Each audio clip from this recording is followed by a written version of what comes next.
Everybody loves tanks, orcs, admech, hell, even the Nids have organic tanks. But there is one faction that loves them more than anybody else. Horus Heresy Space Marines. Today we're painting a whole lot of armor for a very terrible legion. The Night Lords.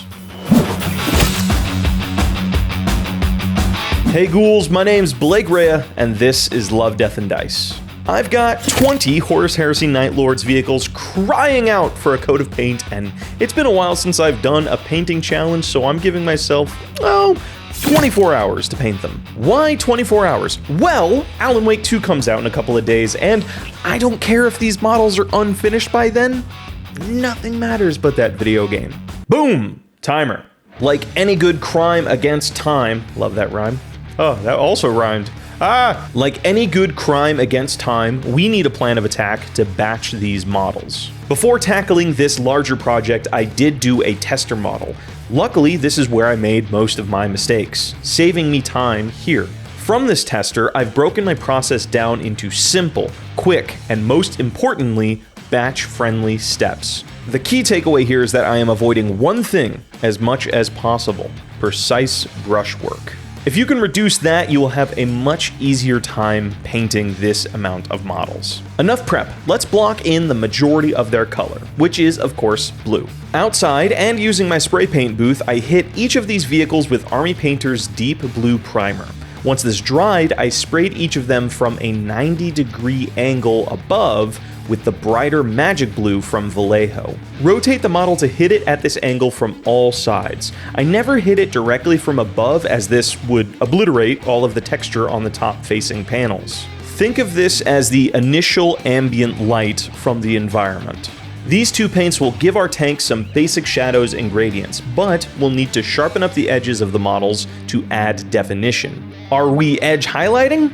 Hell no! Who do I look like, Rogue Hobbies? No, she's much more talented than myself. Pour yourself a heavy blob of sky blue onto a wet palette and then tear yourself off some sponge.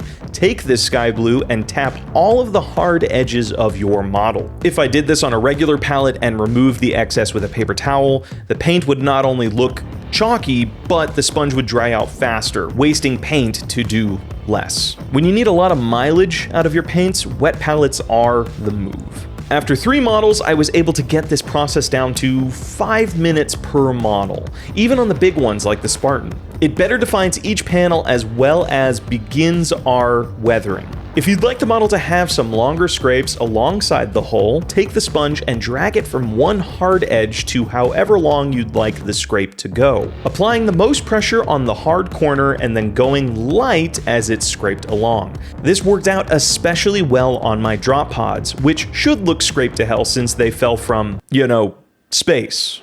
These models are pretty bright looking for Night Lords. Is that an issue? I don't think so. Normally, Night Lords are this darker Prussian midnight blue, which matches their vibes perfectly. But I want to emulate the armor from this piece of official art, which is a bright blue, almost like a flash of blue thunder on a dark night. Thunder or lightning? Oh my god, I can't believe I'm forgetting. We will darken it up a touch with a later step though, so starting with something brighter will give us the room to play later. So, with most of our large details done, now we gotta do tedious brushwork, huh? Luckily, no, I have one more time-saving trick for you. Painting the silver on tank treads is admittedly my least favorite part of painting tanks. It's slow, I can never cover all the angles, and I just don't like the look of solid silver on most models. One might say, why don't you mask them off and spray them with silver? Yeah, I tried that one. It sucked. I have something faster and, in my opinion, looks much better than the silver wash highlight method. Load an airbrush with a black, brown, or whatever color your army's bases will be and spray that all over the treads. You will actually want to lean into the overspray this will cause because this is churned up earth that the tank is kicking up onto itself. Now, dry brush some dark silver onto the raised area of the treads, and you're done. You've not only saved time by doing this, but also tied it to the environment the rest of your army is in. If you are dead set on a clean look and still want to save time, paint the treads completely separate from the tank and then attach them later.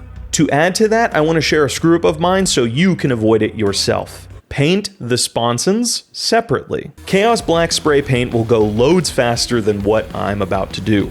We have reached the part of the build where I gotta bust out my brush and paint specific details, which there are a lot. Luckily, we cut all those corners earlier to buy ourselves time now.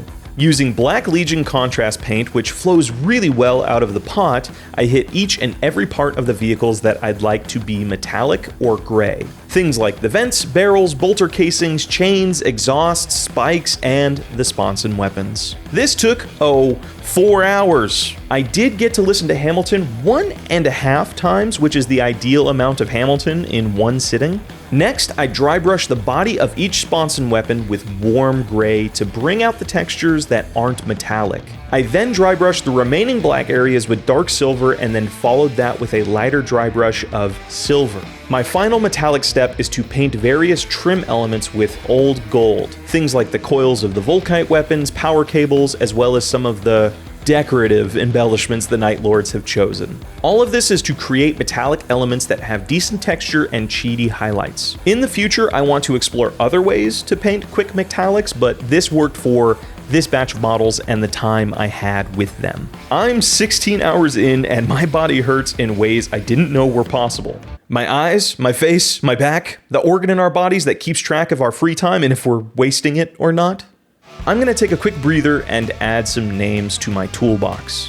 Andrew Willoughby, Brooke, and Nin Ezg have been kind enough to support me on Patreon. If you want to get added to my hobby toolkit or just shout it out in an episode, consider following the link in the description below. We're painting a Warlord Titan at 1,000 patrons. All that's left on these tanks are the ivory and red elements. Similarly, I want to lean on contrast paints to save me some time. To start these areas off, I laid down 2 thin layers of khaki. This covers the Night Lord's icon, some lights, as well as the Havoc missile tips. I should have been much cleaner during this step. Yes, I can fix them later, but going slow and steady initially is the real way to save time. It's hard to fix mistakes over our armor gradients. Once these areas were properly covered with khaki, I came in with some ball red to cover the needed areas. This contrast paint is so pigmented that I only need 1 coat of it to get the look I'm going for. A rich, dark red that pops against the blue armor. We're about to seal all of this in with a varnish, so add some decals or freehand stuff if that's what you wish. I forgot to do this, so I'll save my decals for the Thunderhawk I want to paint in the future. Don't hold your breath for that video. The Patreon needs to grow a little bit before I can afford that much resin. It's $1,000. Outside, give everything a couple coats of gloss varnish to protect our work. I then loaded up my airbrush with AK Interactive's Streaking Grime and coated everything with the stuff. By the time I got through all of my models, it had been sitting long enough to need a little effort to remove, which is ideal for the effects we want. When you remove the bulk of this grime with a sponge and white spirits from the armor panels, it should do 4 important things. Leave behind a slightly darkened tint on the blue areas, panel line all of the armor plates and recesses, leave gunk in all of the crevices, and finally, hide all of the areas we couldn't reach with previous painting steps. This process is very organic, meaning depending on how much white spirit you have in your cleaning sponge, it'll affect the model differently. The tint left behind varies in intensity from model to model, making each of them feel slightly different even though they all share the same scheme, adding so much visual value to the army as a whole. In all honesty, this is a simple trick to make subpar paint jobs look like you gave them a lot more time and energy, i.e., every paint job of nobody in particular. Let this dry overnight, and then the following day cover all of it with a matte varnish spray. Just one more step to finish these models off. In a cup, mix some dirty down rust and water, and then slosh it all over the chains, dozier blades, spikes, and anywhere you'd like a buildup of rust. I can't imagine the chains and spikes are standard issue among the legions, so I feel they're made out of a lower quality metal than the rest of the tank, and rust shows that.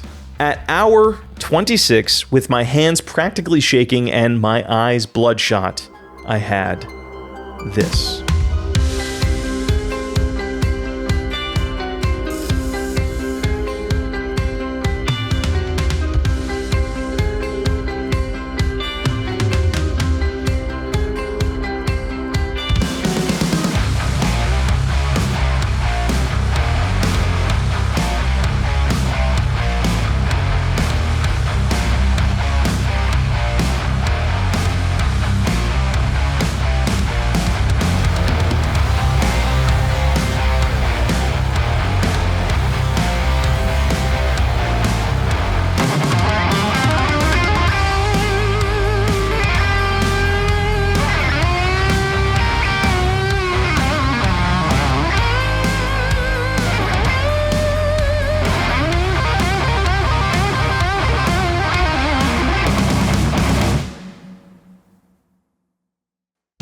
gave myself a little more time than 24 hours because this is an army that matters a lot to me. I never succeed at these painting challenges anyways. I'm too unrealistic. Speaking of which, I still need to paint some Night Lord's infantry. Pray for me.